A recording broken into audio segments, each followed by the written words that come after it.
여러분, 삶이 즐거우십니까? 여러분, 삶이 기쁘세요?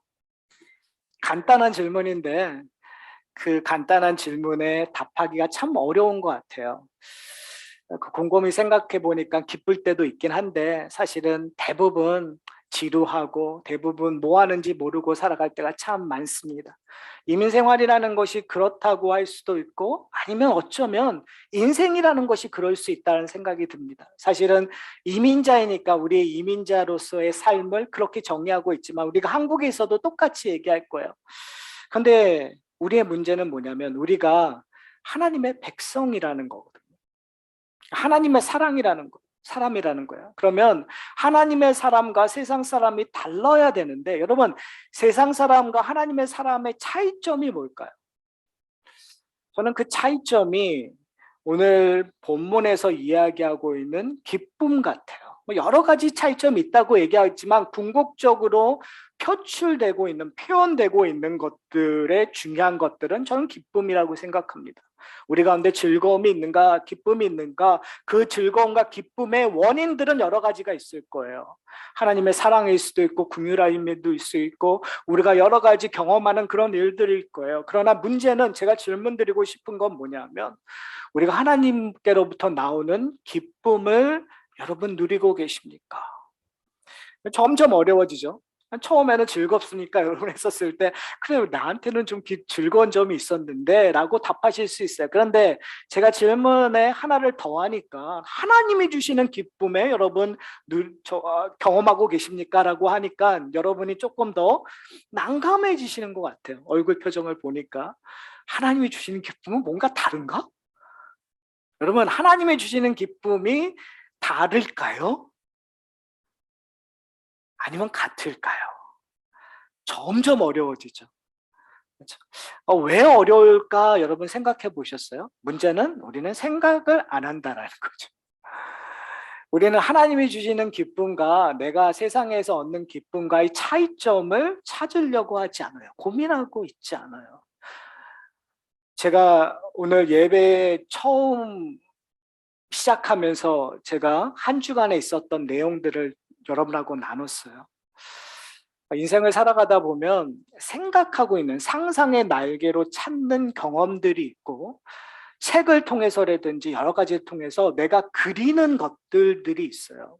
근데 그렇던 기쁨 아니면 경험들과 내가 실질적으로 살아가서 느끼는 경험들이 다를 때가 참 많은 것 같아요. 근데 중요한 것은 뭐냐면 그 다름이 무엇이고 그 다름을 통해서 우리가 얻어가는 것이 무엇인지를 찾아야 된다는 거죠. 저는 이 느헤미야서가 저희들의 삶 속에서 중요한 것이 뭐냐면요. 그러한 상상 속에 있었던 것들을 저희가 읽는 독자로서 분명히 상상 속에 있어요. 그러나 성경이 하나님의 말씀이고 우리는 하나님의 백성이기 때문에 그것이 상상으로만 주어지는 것이 아니라 우리의 인생 속에서 경험된다는 거예요.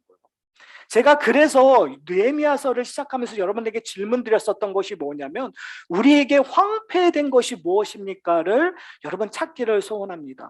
우리에게 무너진 것들이 무엇인가를 찾기를 소원합니다. 만약에 여러분이 하나님 앞에 솔직하고 하나님 앞에서 그 무너진 것, 황폐된 것을 여러분들이 하나님 앞에 나가서 고백하고 그 문제를 해결하기로 강구하셨다면 저는 지금쯤은 이 기쁨이 무엇인지 알게 되셨다고 저는 확신합니다.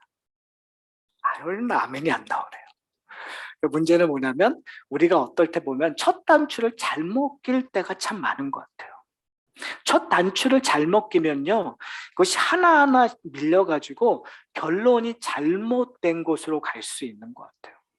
왜 그러냐면요, 여러분, 기쁨이라는 거, 즐거운다라는 거, 세상이 요구되는 것, 세상이 주겠다고 우리에게 약속되는 거예요, 여러분. 특별히 현대에서는 이 쾌락, 즐거움을 즐기는 것이 행복한 삶이라고 얘기들 해요. 옛날에는요, 내 꿈을 이루기 위해서 내 자식, 내 가족을 위해서 내가 희생하는 것이 최고의 덕목이라고 얘기했어요. 요즘은 그렇지 않습니다. 요즘은 젊은 부부들에게 물어보세요. 자녀를 낳을 것인가? 꽤 많은 부부들이요, 자녀를 안 낳겠다고 얘기해요. 왜요? 누구의 행복 때문에, 누구의 기쁨, 즐거움 때문에. 본인들의 즐거움과 기쁨을 희생하지 않는 것이 삶의 지혜라고 생각하는 시대에 살고 있어요. 세상은요, 우리에게 아주 사소한 것 같이 즐거우냐, 기쁨이 나오느냐를 질문하고 있어요. 세상은요. 내가 X 어마운트의 값을 지불하면 그 지불한 대가로 내가 즐거움을 누릴 수 있는가? 제가 얘기했잖아요. 정말 한국에서 정말 좋은 커피 스토어에 값비싼 커피를 먹었는데 그것이 나에게 즐거움을 주지 않으니까 그것이 무의미해 버리는 거가 돼버리는 거예요. 세상은요, 우리가 생각하는 것보다 더 이런 기쁨, 즐거움을 강조해요. 그런데 기독교 안에 보면은요, 사실은 그동안 기독교의 전통을 보면은 기쁨을 추구하는 것을 약간 죄악시하는 부분들이 있어요. 그렇죠? 기쁨을 표현하는 것들을 절제해야 된다는 얘기를 많이 듣지 않으세요? 그러니까 특별히 어떠한 전통 안에 있는 에서는 찬양도 분명히 기쁜데 그걸 절제하면서 부르고 그런 것들을 잘 부르지 않고 내가 기뻐도 기뻐한 척을 하지 않는 것들이 올바른 신앙인 경건한 자의 모습이라고 우리는 오해되면서 신앙생활할 때가 참 많은 것 같아요. 여러분 어떠세요? 여러분의 신앙을 표현하고 계십니까?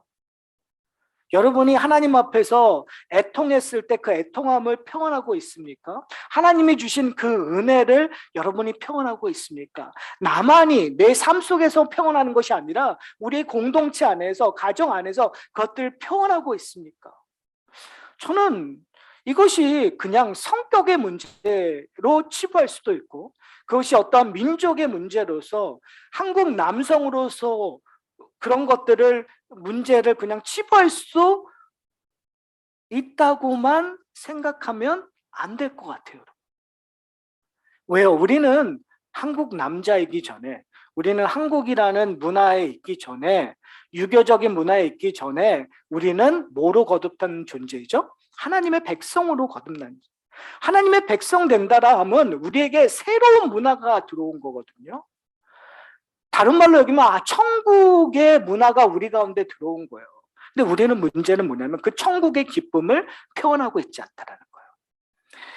저희가 아이를 키우면서 저도 모르게 실수한 것이 있다면 이것 같아요. 저는 정말 뼈 깊이 한국 남자인 것 같아요. 한국 아버지인 것 같아요. 그러다 보니까 애들이 잘했을 때 애들 칭찬하기보다는 그럼 잘하고 있어 이 정도로 하는 것 같아요. 오히려 다른 사람이 참 잘해요 그러면 뭐 그런 것 같고 그래요. 그게 겸손을 떠는 거죠. 근데 그것을 들은 아이들은 그렇게 생각하지 않더라고요. 어느 날 저희 딸내미가 그 얘기를 하더라고요. 아빠는 왜 자기가 한 거에 대해서 그렇게 칭찬하지 않는데, 왜 자랑스러워하지 않는데. 제 마음은 엄청 자랑스러웠거든요. 그런데 표현을 안 하는 거예요. 여러분, 이것이 별거 아닌 것 같지만 사람들의 관계를 결정하게 됩니다. 아버지로서 딸과의 관계를 결정하게 만드는 요소일 수 있다는 거예요, 여러분. 그런 것들을 생각해 보면 우리는 하나님의 말씀을 통해서 기뻐하는 것, 우리의 삶 속에서 하나님이 부어주시는 그 은혜에 대한 감격, 즐거워하는 것들을 표현하고 있지 않다라는 것이 확실한 것 같아요. 제가 여러분을 봐도 죄송한 건 아니지만 그래도 하여튼 여러분을 봐도 여러분 그렇게 표현하고 있지 않아요. 삶의 기쁨, 하나님이 주시는 감격, 슬픔은 잘 표현할 수 있어요. 어렵고 고독한 것들은 잘 표현할 수 있어요. 그러나 그것은 우리 모두가 다 표현하기 때문에 사실 다 그렇게 사는 거지로 끝낼 수 있어요. 그러나 성경에서는 거기에서만 머물고 있지 않다고 얘기해요. 성경은요, 황폐함만 얘기하고 있는 거 아니에요. 느헤미야의 핵심은 황폐했다, 성벽이 무너졌다가 아니에요, 여러분. 느헤미야의 핵심은 성벽이 재건되었다, 회복되었다, 그리고 그 재건됨으로 말미암아 기쁨과 즐거움이 있다라는 거예요. 하나님의 언약이 갱심함으로 갱신됨으로 말미암아 우리가 누려야 될 것을, 우리가 누려야 될 제사, 우리가 누려야 될 하나님과의 관계를 회복되었다라는 거예요, 여러분. 근데 그것이 됐는데 기쁨이 없다? 즐거움이 없다? 감격이 없다? 문제죠. 여러분, 느헤미야서를 이렇게 자세히 보세요. 성벽이 재건된 다음에 하나님께서 요구하고 그 사람들이 누렸었던 것들이 뭘까요? 성회예요. 하나님의 성회예요. 하나님의 성회, 즉 안식일은 그냥 장엄하고 아무것도 안 하는 것이 아니에요. 안식일과 성일은 즐거움이에요. 찬양이 끊이지 않는 거예요, 여러분. 한번 잘 생각해 보세요. 제가 저번에도 말씀드렸지만 성전의 문지기가 왜 좋겠어요, 여러분? 하나님과 함께 한다는 그 기쁨 때문에 그런 거 아니에요? 왜요? 하나님의 저는 그 기쁨들이 보여지고 들려지고 맡아지기 때문에 오감으로 경험되는 거예요, 여러분. 어떤 사람에게는 그 피비린내가 비린내 나는 거지만 하나님의 백성들에게는 그 양의 피비린내가 하나님의 은혜와 사랑을 경험하는 냄새란 말이에요. 그러니까 그것이 어떻게 해요? 즐거움이 될 수밖에 없는 거예요. 감사의 고백이 될 수밖에 없는 거예요, 여러분. 내가 하나님, 내 첫 열매를 하나님 앞에 드린다라는 거, 그 열매가 성전 안에 뿌려진다라는 거, 그 자체만으로 우리는 보여지는 것만이 아니라 뭘 경험하는 거죠? 그 시각적인 요소가 하나님과의 관계를 설명하고 있기 때문에 내 안에 뭐가 도는 거예요? 엔돌핀이 도는 거예요. 얼굴에 스마일이 펴지는 거예요. 과연 여러분 예배를 통해서 그걸 경험하고 계십니까? 내가 오늘도 할 수 없이 여기 나왔어. 그리고 매일 예배 시간에 막 인상 찌푸리고 아니면은 뭐 탄식하고 이런 얼굴 표정을 하고 계십니까? 아니면 예배의 순간순간마다 왜요? 예배에 우리 예배 순서를 이렇게 보세요. 예배 순서에 보면은 우리가 상한 마음, 안타까운 마음, 죄된 모습으로 나왔지만 뭘 받죠? 죄 우리가 고백을 하잖아요. 그러면 그 고백 다음에 뭐가 선포되죠? 하나님의 죄의 사함의 용서가 선포되죠. 여러분 즐거우세요? 기쁘세요? 기뻐하셔야 된단 말이에요. 그렇죠? 내가 일주일 동안에 아니 내 평생 죄로 말미암아 스트럭을 하고 있잖아요. 고민하고 있잖아요. 답답해하잖아요. 여러분 안 그러셨어요? 내가 일주일 살면서 내가 죄된 봉석 때문에 내 자신이 정말 미웠었단 말이에요. 그런데 하나님의 전에 나와서 예배 시작하자마자 그 용서에 대한 선포가 이루어졌어요. 여러분 이 용서의 선포를 그냥 형식적인 거라고 생각하시지 않잖아요. 하나님이 하신 거라고 믿잖아요. 그러면 여러분이 어떠해야 돼요? 용서받은 감격이 나타나야죠. 내 고민이 어떻게 해요? 없어져야죠. 여러분, 여러분의 고민이 해결되면 여러분의 얼굴 표정이 변할까 안 변할까요? 변해요. 여러분 자세히 보세요. 여러분의 인생 속에서 얼굴 표정이 가장 안 바뀌는 사람이 누구죠? 대부분 여러분의 아버지세요. 맞죠? 여러분이 거의 아버님이 얼굴 표정이 안 변해요. 그런데 그 아버님들의 얼굴 표정이 바뀔 때가 있어요. 자기가 원했던 일이 일어났을 때. 대부분 그래요. 문제는 뭐냐면 우리가 죄 고백하는 것이 그냥 형식이었고 죄 고백하는 것에 진정성이 없었다. 용서가 선포되는 것에 우리가 진정성이 없었다라는 거예요. 찬양하면서 그걸 왜 찬양하는지도 모르고 그냥 예배니까 내가 그냥 일평생 해왔었던 거니까 그냥 하는 거예요. 여러분 오늘 복음성가도 그렇고 우리 찬양했었을 때 그 말 하나하나가 나에게 꽂혔을 때 여러분 반응하실까요 안 하실까요? 문제는 뭐냐면 트로트보다도 못한다니까요. 여러분 어떠한 그 가수 무슨 그 컴피티션 하는 그 쇼보다 못해요. 그걸 들으면서 눈물이 펑펑 나거든요. 근데 우리는요 그 감격의 찬양이 없어요. 왜요? 우리는 그런 것들을 놓치고 있었어요. 변화돼야 돼요.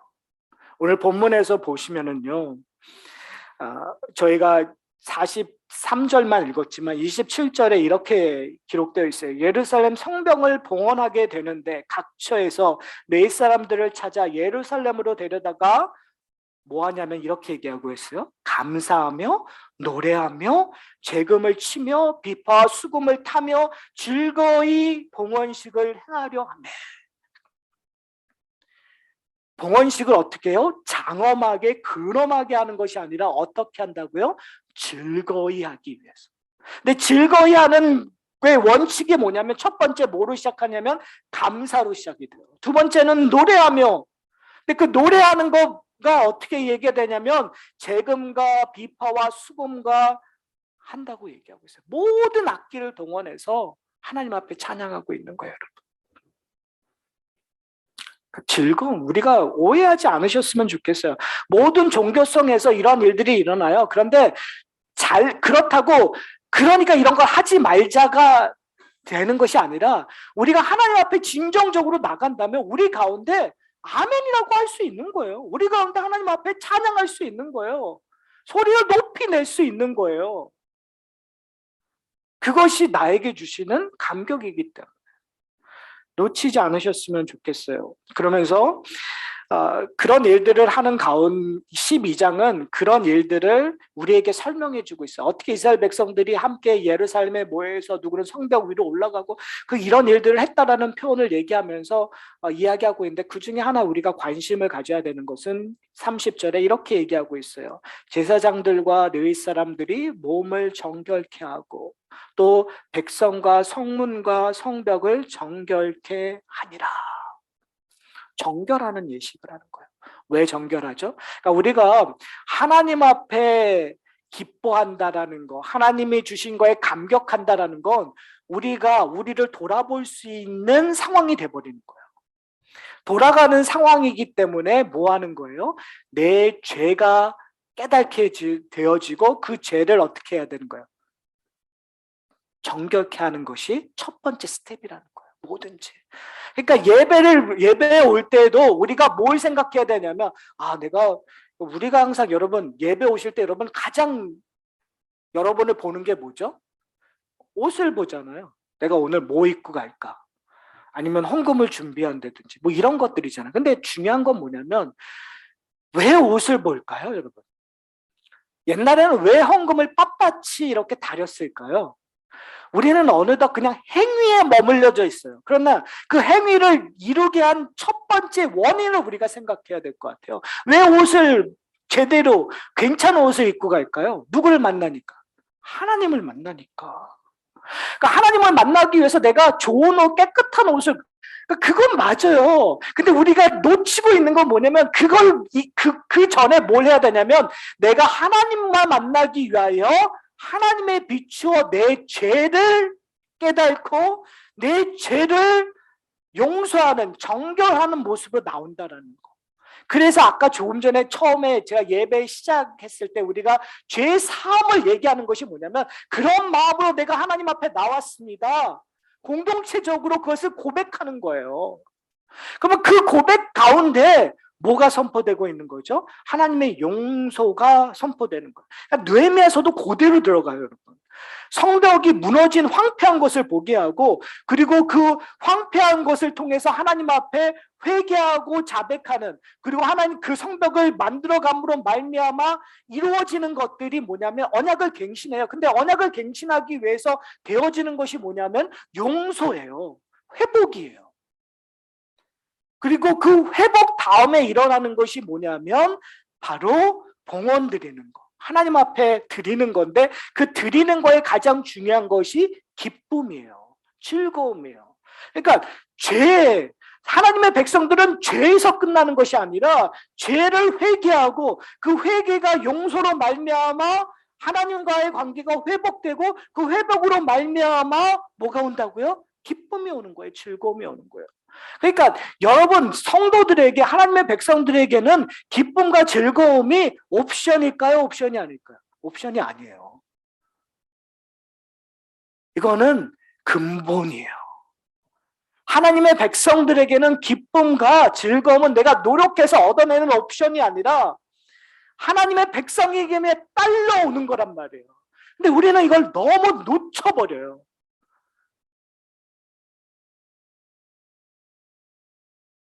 왜 놓치는지 아세요? 오리지널의 중요성을 놓쳐버리니까. 우리는 그냥 우리 힘으로 얻어내는 것들에 관심만 있지 우리가 갖고 있는 오리지널한 것들을 놓쳐요. 왜 놓치는지 아세요? 그 오리지널한 것들을 경험하고 있지 않기 때문에 그래요. 저는 오늘 본문을 보면서 생각이 떠오르는 한 고백이 있었습니다. 그것은 하박국의 고백이었어요. 하박국 선지자가 하박국 3장 17절에서부터 19절에 이렇게 고백합니다. 비록 무화과 나무가 무성치 못하며 포도나무에 열매가 없으며 감람나무에 소출이 없으며 밭에 먹을 것이 없으며 우리의 양이 없으며 외양간에 소가 없을지라도 나는 여호와로 말미암아 즐거워하며 나의 구원의 하나님으로 말미암아 기뻐하리로다. 주 여호와는 나의 힘이시라. 나의 바른 사슴과 같게 하사 나를 나의 높은 곳으로 다니게 하시리로다. 여러분 아멘이죠. 여러분 왜 제가 이 고백이 기억났냐면요. 하박국은 다니엘과 같은 동시대의 사람들이에요. 어떻게 보면 느헤미야의 이전 사람이라고 볼 수 있는 거죠. 그러니까 황폐함을 경험한 사람이에요. 그 황폐함을 경험한 사람이 하나님 앞에 고백할 수 있었던 건 이거예요. 내가 가진 것이 없더라도 하나님이 내 죄 때문에 우리의 죄 때문에 나의 모든 것들을 빼앗을지라도 하나님이 나를 놓지 않으시기 때문에 나는 아무 것이 없어도 기뻐할 수 있습니다. 나는 아무 것이 없어도 살아갈 수 있습니다. 왜요? 여호와께서 나의 힘이 되시기 때문에. 여러분 그 고백이 이루어진 것이 바로 오늘 본문이에요. 하나님의 백성들은 그 고백으로 끝나는 것이 아니에요. 하나님의 백성들은요 하박국 선지자의 고백으로 끝나는 것이 아니라 하나님의 백성들은 우리 인생 속에서 무너진 성벽을 보수하는 그러한 것에 참여함으로 말미암아 회복됨을 경험하는 거예요. 그래서 우리의 삶 속에서 기쁨을 표현할 수밖에 없는 존재로 바꿔버린다는 거죠. 사랑하는 성도 여러분, 여러분은 그것을 경험하고 계십니까? 우리의 문제는요, 그걸 경험하기를 거부하고 있다라는 거예요. 아니, 그거를 그냥 방치해두고 있다라는 거예요. 여러분, 왜 방치할까요? 저는 느헤미야서를 통해서 왜 방치하고 있는가라고 생각했었을 때 우리의 눈과 우리의 마음이 너무 먼 곳에 있지 않을까라는 생각을 해요. 한국교회도 그렇고 우리의 신앙생활을 하면서 우리가 우리의 문제점을 가까운 곳에서 보지 않고 먼 곳에 한국교회가 부패됐어. 한국교회는 열정이 없어. 그러니까 남의 얘기, 먼 얘기를 보니까 내가 고칠 수 없는 성벽이에요. 근데 느헤미야는 저는 은혜스러운 것이 뭐냐면 고칠 수 없는 성벽을 고치는 것이 아니라 내 앞에 무너진 곳에서 내가 힘이 닿는 만큼 고쳤었던 거예요. 그러니까 모든 사람이, 그리고 더 중요한 건 멋있게 고치는 것이 아니라 이방 사람들이 보기에 우스울 정도로 고쳤은 거예요. 그런데 그것이 나에게 능력이요, 그것이 나에게 힘이었다는 거예요. 그리고 그 힘 때문에 언약을 갱신하고 그 힘 때문에 하나님 우리에게 말씀을 들려주십시오. 그 힘 때문에 내가 초막절을 지키겠습니다라고 나온 거예요. 그걸 하다 보니까 뭐가 나오는 거죠? 기쁨이 나오는 거예요. 즐거움이 나오는 거예요, 여러분. 사랑하는 성도 여러분, 우리가 해야 될 것은 뭐냐면 먼 거에 대한 이야기, 내가 할 수 없는 회복의 이야기가 아니라요, 여러분이 만질 수 있는 것들에 대한 이야기예요. 지금 여러분의 문제에 대해서 회복하려고 노력하세요. 나에게 무너진 것들, 지금 아주 사소한 것들, 거기서부터 다시 시작하세요. 그리고 중요한 것은 뭐냐면 그것들을 계수하셔야 돼요. 하루하루, 순간순간. 방치해두지 마세요. 지금 내가 하나님 앞에 오늘 우리가 예배를 통해서 하나님의 은혜를 받았다면 그걸 방치하지 마세요. 거기에 대한 감사와 즐거움을 나누세요. 만약에 우리가 내일 그동안 내가 실수했던 걸 다시 실수했어요. 내가 무너진 것들 발견했어요. 그러면 내가 하나님 앞에 나가서 기도하는 것, 그것이 우리가 벽을 재건하는 일들이잖아요. 하나님 앞에 매달리는 것이 벽을 재건하는 모습이에요. 그리고 그것들을 좀 무너진 것들을 내가 실행하는 걸 그 다음날 그것이 하는 거예요. 그러면 그것 하나하나 여러분 계수하세요. 내가 하나님 앞에 기도했지. 감사합니다. 기도의 기쁨을 그 순간순간 누리세요. 그리고 그것들을 실행했었을 때 거기에 대한 기쁨이 무엇인지 나누세요. 왜요? 우린 그걸 나누지 않으니까 자꾸 방치해버리는 거예요. 지나간 것 일이 돼버리는 거예요. 그것을 현재로 와서 현재의 기쁨으로 바꾸세요. 여러분, 사탄이 우리에게 하는 전략이 뭔지 아세요? 별것 아닌 것처럼 여기는 것. 근데 하나님이, 성령이 우리에게 원하시는 것이 뭔지 아세요? 하나님이 하시는 손길 하나하나 가장 위대하게, 가장 중요하게 여기는 거예요. 내 좀 뒤틀린 마음이 펴진 것조차 다른 사람이 알지 못하는데 나만이 아는 것, 그거를 여러분 확대하세요. 그래서 거기로부터 나오는 즐거움, 회복, 그걸 경험하세요, 여러분. 그래야 우리가 즐거워할 수 있어요.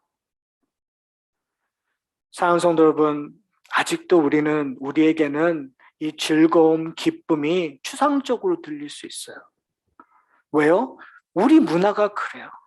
우리가 자라온 삶이 그랬어요.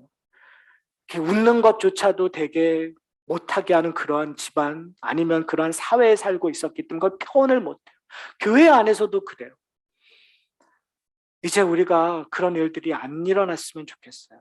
우리 가운데 그런 일들을 많이 쉐어하고 기뻐하고 찬양하고 격려하고 칭찬하고 즐거워하고. 여러분, 칭찬은 즐거움을 낳습니다. 기쁨을 낳습니다. 칭찬하는 사람도 기쁨이고요, 칭찬받는 사람도 기쁨이에요. 격려하는 사람도 기쁨이고 격려받는 사람도 기쁨이에요. 왜요? 이곳에 누가 역사하시니까요? 하나님이 역사하시니까요. 우리는 우리의 벽을 다시 쌓는 것이 아니라 하나님의 벽을 쌓는 사람들이에요. 우리가 회복될 것은 우리의 영광이 회복되는 것이 아니라 하나님의 영광이 회복되기 위하여 부르심을 받은 거예요.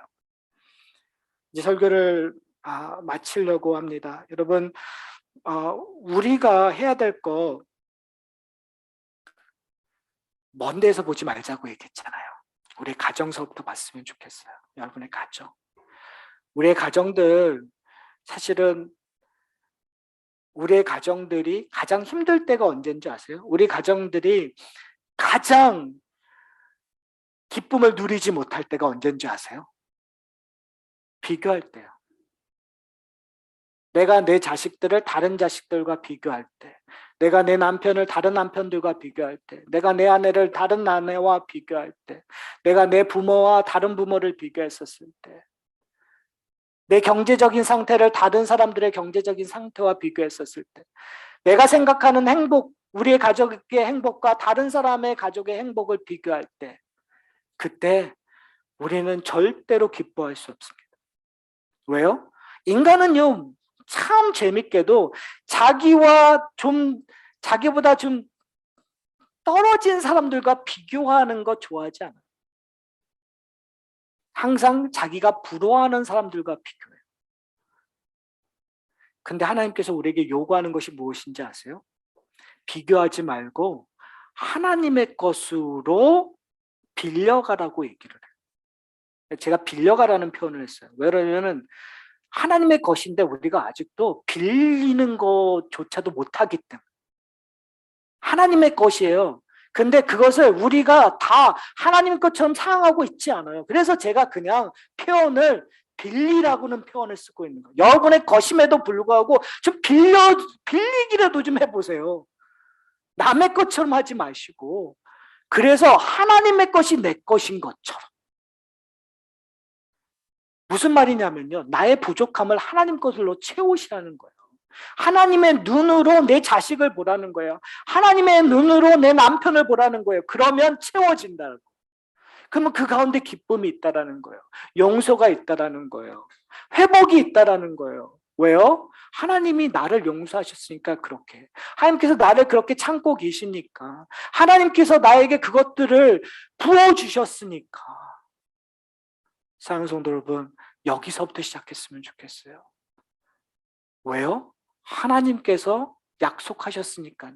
하박국은 그 약속을 받아봤으니까요.